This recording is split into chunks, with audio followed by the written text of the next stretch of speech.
بسم اللہ الرحمن الرحیم۔ السلام علیکم ورحمۃ اللہ وبرکاتہ۔ محترم سامعین کرام، آج میں آپ کے سامنے یہ بات رکھوں گا کہ اللہ والے کون سے لوگ ہیں۔ ایک واقعہ ہے، یہ واقعہ سنا کر آپ کو میں بتاؤں گا کہ اصل اللہ والے کون ہوتے ہیں۔ ایک انسان تھا، اس کے دماغ کے اندر یہ بات آئی کہ میں کسی اللہ والے کے پاس، کسی پیر صاحب کے پاس جا کر رہتا ہوں، ان کی صحبت اختیار کرتا ہوں تاکہ مجھے نماز روزہ کی پابندی ہو جائے اور میں دیندار بن جاؤں۔ یہ سوچ کر وہ اپنے گھر سے چلا، ایک اللہ والے کے پاس گیا۔ اللہ والے ایک سفر پر جا رہے تھے، یہ بھی ان کے ساتھ جانے لگا، جن کے پاس جا کر وہ رہ رہا تھا ان کے ساتھ سفر پر یہ بھی شریک ہو گیا۔ نماز کا وقت آ گیا، وہ جو اللہ والے تھے جن کے متعلق مشہور تھا کہ یہ اللہ والے ہیں، وہ امام بن گئے اور یہ ان کے پیچھے کھڑا ہو کر یہ مقتدی بنا، نماز پڑھنے لگے۔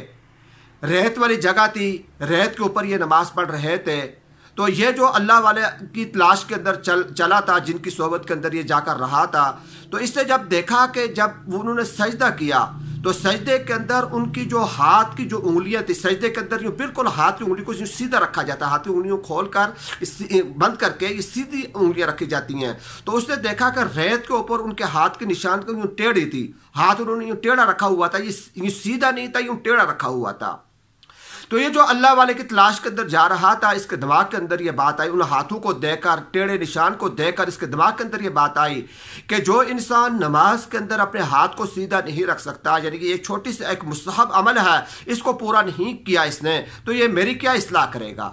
یہ سوچ کر یہ بات اس کے دماغ کے اندر آئی تو ان کو چھوڑ کر وہ کسی دوسرے کے پاس چلا گیا۔ ایک اور انسان تھے جن کے متعلق یہ مشہور تھا کہ یہ بھی پیر صاحب ہیں، اللہ والے ہیں۔ ان کی صحبت میں جا کر یہ رہنے لگا،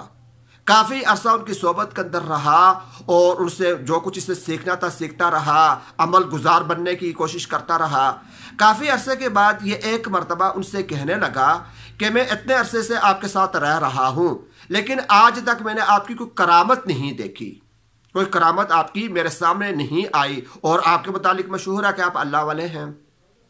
ان بزرگوں نے جب یہ بات سنی تو ان سے پوچھا، ان بزرگوں نے اس انسان سے پوچھا کہ آپ اتنا عرصہ میرے پاس رہے ہیں، تو کیا آپ نے کبھی میرے اندر خلاف سنت چیز دیکھی ہے، یعنی کوئی ایسا طریقہ آپ نے دیکھا ہے کہ جو سنت کے خلاف ہو؟ تو یہ انسان کہنے لگا، جی حضرت، میں نے ایسا کوئی عمل آپ کا نہیں دیکھا جو سنت کے خلاف ہو۔ تو وہ اللہ والے یہ سن کر کہنے لگے کہ اس سے بڑھ کر اللہ والا کون ہو سکتا ہے کہ جس کے سارے کام جو ہے وہ سنت طریقے کے مطابق ہوں۔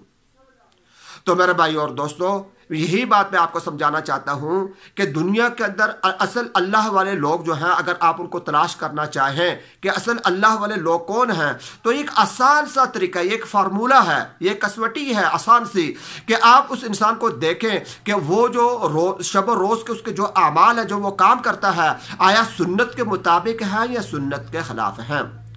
اگر وہ انسان 100% سنتوں پر عمل کرتا ہے، حضور پاک علیہ السلام کے طریقوں کو فالو کرتا ہے، ان کے مطابق زندگی بسر کرتا ہے، تو آپ آنکھیں بند کر کے یہ یقین کر لیں کہ یہ انسان اللہ والا ہے۔